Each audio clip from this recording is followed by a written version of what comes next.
मागील भागात आपण काजूला कॅटफायसिस आणि विमा कॅटफायसिस या दोन महत्त्वाच्या कुशाण सम्राटांबद्दलची माहिती घेतली.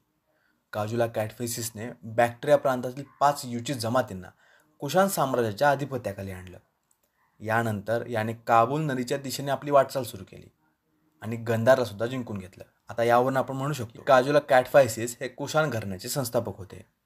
याच्यानंतर यांच्या उत्तराधिकाऱ्याने कुशाण साम्राज्याचा प्रचंड वेगाने विस्तार केला आणि संपूर्ण वायव्य भाग आपल्या ताब्यामध्ये घेतला. पूर्वेला मथुरेपर्यंत यांनी आपल्या साम्राज्याचा विस्तार केला होता. मागील भागात आपण या दोन्ही सम्राटांबद्दल माहिती घेतलेली आहे.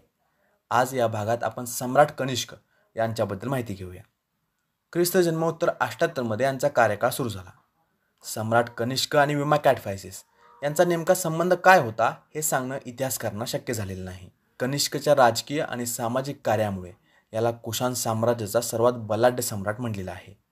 जेव्हा कनिष्कचा कार्यकाळ सुरू झाला तेव्हा कुशाण साम्राज्य अफगाणिस्तान, गांधार, सिंध आणि पंजाबपर्यंत पसरलेलं होतं.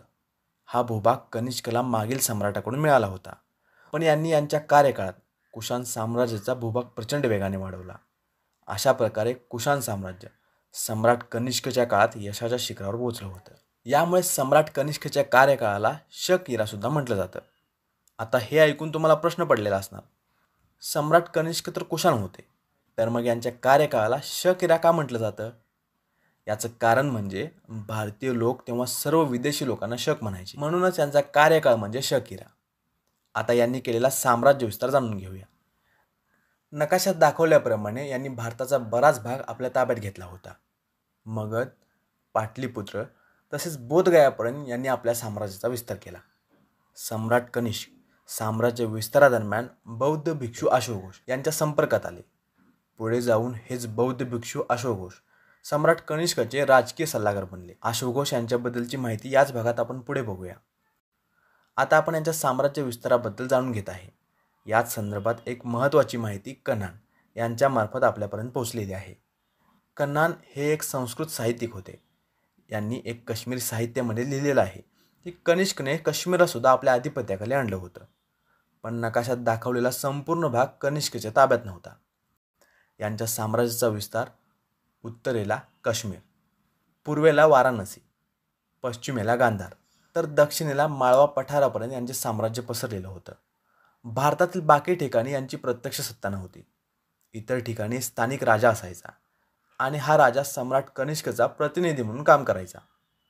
तुम्हाला आता नकाशामध्ये पेशावर शहर दिसत असेल. पेशावर म्हणजे तत्कालीन पुरुषपुरा शहर. कनिष्कच्या कार्यकाळात पुरुषपुरा ही कुशाण साम्राज्याची राजधानी होती. पेशावर राजधानीशिवाय मथुरासुद्धा कुशाण साम्राज्याचं एक महत्त्वाचं ठिकाण होतं आणि मथुरा ही कुशाण साम्राज्याची दुसरी राजधानी असावी असं काही इतिहासकारांचं मत आहे. याच ठिकाणी शीर नसलेले कनिष्कचे पुतळेसुद्धा सापडलेले आहेत. यांनी बऱ्याच लढाया चायनीज साम्राज्याविरुद्ध केलेल्या आहेत. यामध्ये यांना विजय मिळाला. यांनी चायनामधल्या काही साम्राज्यांना आपल्या साम्राज्याचा भूभाग बनवलं. पांचाऊ यांच्या साम्राज्याविरुद्ध यांनी पहिलं युद्ध केलं होतं, पण यामध्ये कनिष्क पराभूत झाले. यानंतर यांनी पुन्हा चायनामध्ये घुसखोरी केली. यावेळी यांचा सामना पांचाओ यांच्या मुलाशी म्हणजे पानयांग यांच्याशी झाला. यावेळी मात्र सम्राट कनिष्क विजयी झाले. यानंतर यांनी काशगर, यारकद आणि खेतांसारखे प्रदेश आपल्या साम्राज्यामध्ये सामावून घेतले. आता यानंतर सम्राट कनिष्कने कोणकोणती नाणी चलनामध्ये आणली हे पाहूया. कुशाण साम्राज्याच्या कार्यकाळात बरीच सोन्याची नाणी चलनात आली होती. कनिष्कच्या काळात सुद्धा अशाच पद्धतीची नाणी चलनात येत राहिली. याचे पुरावे मथुरा, श्रावस्ती, कौसंबी आणि बनारसमध्ये सापडतात. यावरून आपल्याला समजतं की यांनी गंगा नदीच्या खोऱ्यामधील बऱ्याच शहरांना ताब्यात घेतलं होतं. या नाण्यांकडे बघितलं असाल तर समजलं असेल की कनिष्कने काही नाण्यांवर स्वतःचे चित्र कोरलेलं आहे. काहींवर हिंदू देवतांचे चित्र आहे, काहींवर बौद्ध भिक्षूंचे तर काहींवर ग्रीक देवतांची चित्रे आहेत. सम्राट कनिष्कने बौद्ध धर्म स्वीकारला होता, तरी यांना दुसऱ्या धर्माप्रती आकर्षण होतं. जितकी नाणी सापडलेली आहेत त्यावर असलेल्या बौद्ध चित्रांपेक्षा इतर देवदेवतांची चित्रे जास्त प्रमाणात आहेत. यावरून आपण यांचे इतर धर्माप्रती आकर्षण समजू शकतो. सम्राट कनिष्कच्या कुशाण साम्राज्यातील समाज एक सेक्युलर आणि विविध संस्कृती असलेला समाज होता. कनिष्कबद्दल माहिती मिळवण्यासाठी काही महत्त्वाचे शिलालेखसुद्धा आहेत. त्यापैकी एक म्हणजे सारनाथचा शिलालेख. सम्राट कनिष्कचा कार्यकाळ नेमका कधी सुरू झाला, यांनी कोणकोणत्या उपाध्या मिळवल्या आणि यांनी कोणकोणत्या प्रदेशाला कुशाण साम्राज्याचा हिस्सा बनवलं होतं, याबाबतची माहिती आपल्याला या शिलालेखातून मिळते. हे चित्र बाला बोधिसत्वाचे आहे. सारनाथ या ठिकाणी ही मूर्ती सापडलेली आहे. सध्या सारनाथमधल्या संग्रहालयात ही मूर्ती ठेवण्यात आलेली आहे. या सर्व घटनांमुळे सम्राट कनिष्क इतिहासात लोकप्रिय आहे. मात्र आणखी एक घटना आहे ज्यामुळे कनिष्क इतिहासाच्या महत्त्वाच्या सम्राटांमध्ये गणला जातो. ही घटना म्हणजे चौथी बौद्ध परिषद. चौथी बौद्ध परिषद सम्राट कनिष्कने श्रीनगरमधील कुंदनवन विहारमध्ये आयोजित केली होती. वासुमित्र हे चौथ्या बौद्ध परिषदेचे अध्यक्ष होते. या बौद्ध परिषदेमध्ये बौद्ध धर्माचे 2 मुख्य गटात विभाजन झालं. हे 2 वर्ग म्हणजे हीनयान आणि महायान.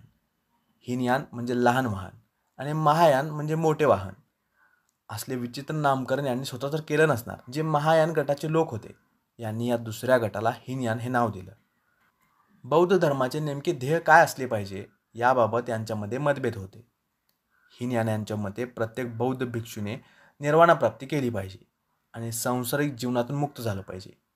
महायान यांच्या मते हे ध्येय कनिष्ठ प्रतीचं ध्येय होतं आणि यामुळे यांनी त्यांना हीनयान म्हटलं.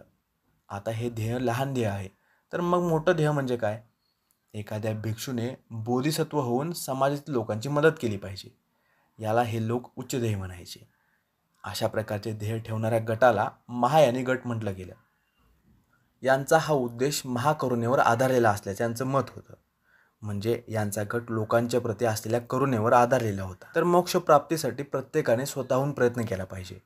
जो योग्य प्रकारे योग्य मार्गाने मोक्षप्राप्तीसाठी कार्य करेल त्याला निश्चित मोक्षप्राप्ती होईल, असं हीनयान गटाचं म्हणणं होतं.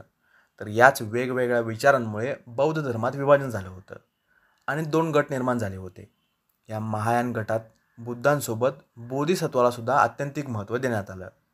याच सोबत आता बौद्ध धर्मात बुद्ध आणि बोधिसत्वाची उपासना सुरू झाली. आता बुद्धांना फुले, वस्त्र, सुगंधी द्रव्ये अशा साधनांद्वारे पूजलं जाऊ लागलं. इकडे कनिष्कने महायान गटाचं समर्थन केलेलं होतं. या गटाचा प्रसार करण्यासाठी कनिष्कने चायनामध्ये आणि मध्य आशियामध्ये धर्मप्रसारक पाठवले होते. याने याच राज्यातील बऱ्याच प्रदेशात बौद्ध चैत्य, विहार आणि स्तूप देखील उभारले. आपल्याला चित्रामध्ये एक स्तूप दिसत असेल. याची निर्मिती 2ऱ्या शतकात सम्राट कनिष्कने पेशावरमध्ये केली होती, म्हणजेच पुरुषपुरा शहर. म्हणजे हे स्तूप आजच्या काळात पाकिस्तानचा भाग आहे. पण सध्या हा स्तूप पूर्णतः पाहायला मिळत नाही. याचे काही अवशेष शिल्लक आहेत. पण असं म्हटलं जातं की जेव्हा कनिष्कने या स्तूपाची निर्मिती केली तेव्हा हा स्तूप बऱ्याच मजल्यांचा भला मोठा स्तूप होता. तत्कालीन वास्तूंमध्ये हा स्तूप सर्वात मोठी वास्तू होती. एक चायनीज प्रवासी ह्युंग तिसांग यांच्या प्रवास वर्णनामध्ये या स्तूपाबद्दलची माहिती मिळते. अजून एक साहित्यिक आहेत अल-बरुनी. हे 11व्या शतकाच्या इतिहासात पाहायला मिळतात. यांच्या साहित्यात सुद्धा या स्तूपाबद्दलची माहिती मिळते. आता चौथ्या बौद्ध परिषदेबद्दल आणखी थोडी माहिती घेऊया. चौथ्या बौद्ध परिषदेला अशोकघोष सुद्धा हजर होते. सम्राट कनिष्क जेव्हा पाटलीपुत्रवर आक्रमण करतात तेव्हा यांचा संपर्क बौद्ध भिक्षू अशोकघोष यांच्याशी आला आणि कनिष्कने यांना आपला राजकीय सल्लागार बनवलं. अशोकघोष हे संस्कृत व्याकरणकार होते असं मानलं जातं आणि कालिदास यांच्या पूर्वी अशोकघोष यांनाच भारतातील महान कवी म्हटलं जायचं. याच अशोकघोषांनी संस्कृत भाषेत बौद्ध चरित्र लिहिलेलं आहे. आता सम्राट कनिष्कने कोणाकोणाला संरक्षण दिलं हे जाणून घेऊया. यामध्ये बऱ्याच विद्वानांचा समावेश होतो, जसं की वासुमित्र जे चौथ्या बौद्ध परिषदेचे अध्यक्ष होते.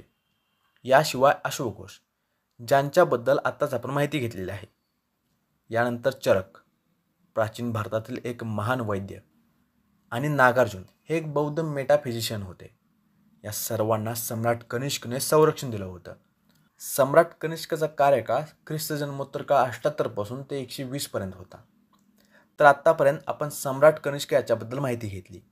आय होप हा व्हिडिओ आपल्यासाठी इन्फॉर्मेटिव्ह असेल. Thank you for watching and supporting books तावा.